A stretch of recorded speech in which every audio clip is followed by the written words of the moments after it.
comparison of debt and equity funding on debt, equity, and internal funding on four critical dimensions.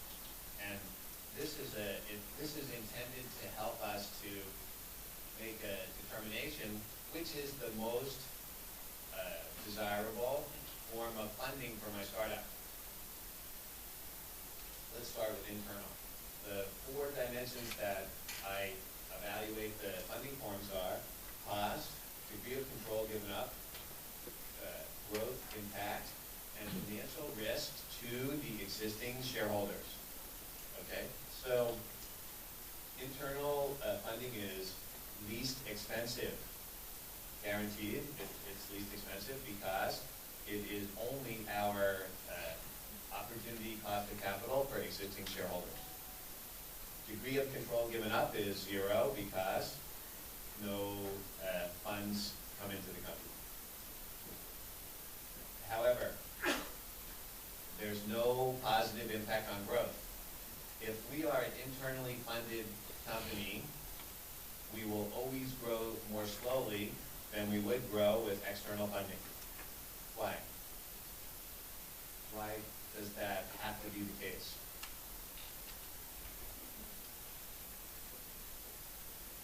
Is it impossible a company could just generate so much internal funding that they could grow faster than the same company with debt or equity funding? What if they're spinning out just obscene amounts of cash? Couldn't they grow faster than if they were debt or equity funded?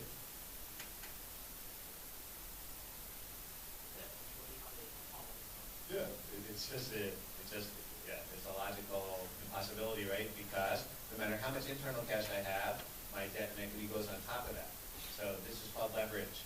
I lever my internal funding with external funding. Therefore, externally funded companies will always grow faster than the same company internally funded only. Now, why is that so important? Actually, this is the key reason why successful startups must raise money, because the impact on growth. Why is growth rate so important?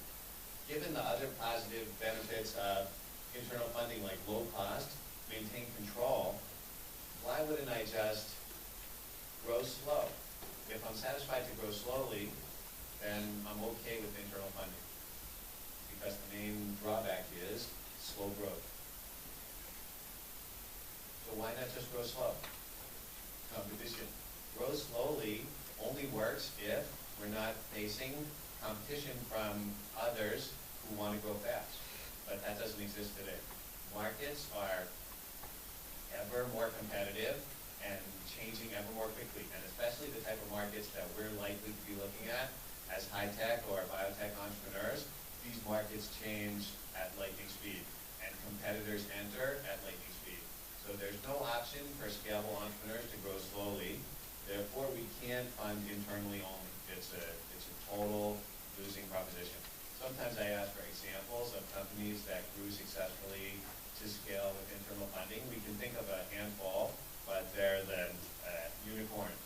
That is the freakish exception rather than the rule. So the vast majority of successful scalable companies do this using external funding. Now you notice that you might think that internal funding is least risky because you don't take any outside funding. But I view the risk here as not the least, but in fact the middle case. Why? Because you as existing shareholder have not diversified out any of your risk. You take all the risk yourself. Therefore, you're not reducing your risk as you do when you get external funding, and also because you increase your chances of failing because we know how important external funding is to succeed. Number 2, debt. Debt is more expensive than internal, but less expensive than equity. In debt funding, we give up some control because we won't maintain 100% flexibility to do whatever we want as a company once we have a loan agreement with a bank, which will circumscribe some of our actions. We will grow faster than internal funding, but slower than equity. But the primary drawback of debt is Debt is super risky. Debt is the riskiest form of investment. And in fact, for startups, I believe that debt is so risky as to be not a viable option. Now,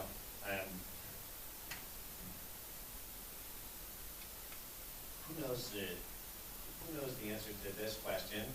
Who is Mark Cuban?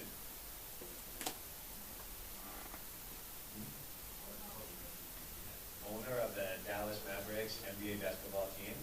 What else? Well known for Shark Tank, great television program about entrepreneurs raising money, and one of the most successful entrepreneurs of the dot-com era in the U.S., and now a very successful angel investor in the U.S., investing in 100 more companies. And I found a very interesting interview with him on YouTube where he says, only a moron starts a business with a loan. Only a moron starts a business with a loan. I don't use words like moron, so I can't say this myself. But I can quote somebody else saying it to make a point, which is the same one I make here with my full box on risk to entrepreneur. Why? Why would I say that, and why would Mark Cuban make this case so strongly that startups should not fund with debt? Why is debt so risky?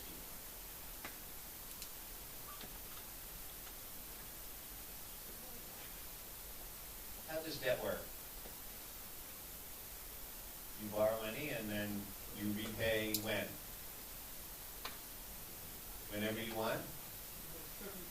When it's convenient for you? No, right? Let's say so imagine your startup company, you're a Singapore startup company, you want to borrow money from the bank. You go to the bank, first case is the bank says what? No, actually a startup company, it's almost impossible to get a loan from a bank because Singapore banks require 3 years of audited financial statements before they make a loan. As a startup, you have how many years of audited financial statements? 0. So, okay, but let's say you could find somebody to give you a loan. Anyway, imagine a bank that's got some government funding program or a bank that is willing to make a loan under certain circumstances. So you borrow money from the bank and you get the cash, and now you have to repay on a fixed payment schedule, correct? Monthly. Every month you pay back a certain amount, principal plus interest. Where does that money come from? The money to pay back the loan comes from where? From your cash flow. So your loan obligation is fixed. Your cash flow is certain or uncertain? Highly uncertain or a little bit uncertain? Highly uncertain. So why would you ever take a fixed loan obligation against a highly uncertain cash flow? Doesn't make sense. And that's only the beginning of why it doesn't work, why it's such a bad idea. What happens when you fail to meet your loan repayment schedule? So let's say you borrow money and you miss the first monthly payment. And then let's say you miss 3 payments in a row. And then because the cash flows are not materializing as quickly as you expected. And then you go back to the bank to talk to the loan officer. And you explain, hey, look, I'm a high-tech entrepreneur. I have this great business idea. It's based on spin-up technology from A-Star. This is going to be $1 billion company. This IP is worth in itself hundreds of millions of dollars. It's just that the cash flow is not materializing fast enough. Therefore, I've missed the last 3 loan payments. And actually, I'm not sure when I can make the next one.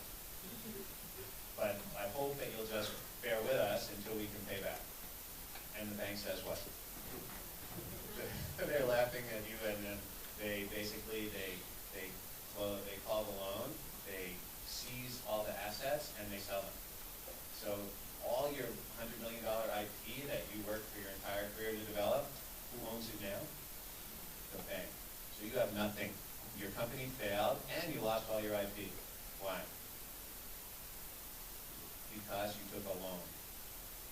So was it a good idea?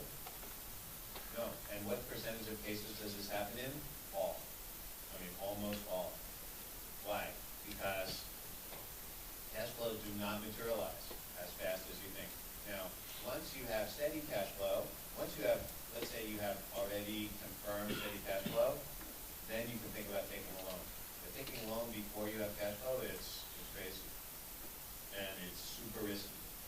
Now, third case, equity. Equity funding cost is very high. Now, when I say high, how do we calculate that? I mean, equity funding, we don't pay interest. In equity funding, what do we pay? We pay expected return. So expected return for this type of funding. What type of return do investors expect to get from an investment in like an A-Star spin-off company? Imagine I'm the first investor in your spin-off company. You are raising, let's say you're raising $500,000, which is a very common fundraising point for a spin-off or any startup in Singapore, first round of funding. You're raising $500,000. I expect to get, say it's all coming from me, I expect to get back how much when we sell the company? Okay, let's make it easier. It's not as realistic, but let's say I invest $1 million, so the math is easier for you guys. I invest $1 million, I want to get paid back how much? 10 million? So let's say I get paid back 10 million within 5 years. Am I happy or not happy? Smiley face or sad face? What's that? I'm not happy. I'm not happy. 1 million to 10 million is not enough.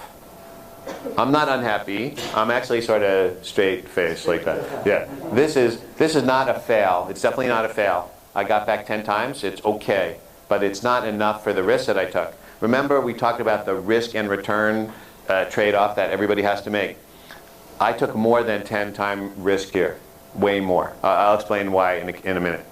But I can tell you not happy. Not happy, not unhappy. When I lose money, I'm unhappy. So what's the level that I'm happy? 100, 100 times. If I get 100 million back, I'm very happy. We're popping a champagne. So threshold for happy, it's 30 million. 30 times. And there's a reason for this number. I didn't just make it up. So 30 times, if we annualize, the cost of that is very, very high. It's way more than 100% a year. So that is a lot more than we pay for debt. Degree of control given up, and this is what we were talking about before. When you take equity investment in your startup, you will give up some control. Actually, the control that you give up by selling shares is the least of your problems, because we're going to take only minority of shares in most cases, so we won't achieve significant shareholder rights, but we will negotiate an investment agreement that gives us significant rights as a director, and also our shares will have some special voting powers, which I'm going to talk about this afternoon. So you will give up control. Not fully, not anywhere. If you're working with a credible professional investor, you won't give up a large degree of control, but you will give up some control, meaning you won't be able to do whatever you want. However, you will grow faster than any other funding method by a lot. And that's why, combined with the extreme risk in debt funding, this is why equity funding is the preferred route for almost all successful startups. And you notice I blanked out risk, financial risk.